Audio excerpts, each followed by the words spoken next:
Bom dia aí, gente. Tô com esse chicote aqui, ó, do Mercedes, do 457. Ele não tá funcionando a pressão de óleo. Aí esse fio aqui, ó, o que eu vou fazer? Vou desmontar o fio todinho, empinar o chicote aqui.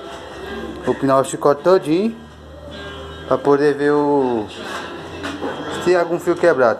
Aí cebolinha que já foi trocada lá, o cara trocou, mas não resolveu. Aí vou conectar o aparelho com ele na bancada aqui. Conectar o aparelho com ele na bancada. Aqui tá as baterias, ó, para dar 24. Aí eu vou trazer o aparelho e o negocinho, o aparelhozinho que eu fiz para poder conectar ele na bancada. Porque quando ele tá sem sinal aqui, no meu DeFi mostra 63 mil, não sei das contas lá, menos, porque tá sem sinal. Aí eu vou comunicar ele aqui na bancada e vamos ver o que vai dar.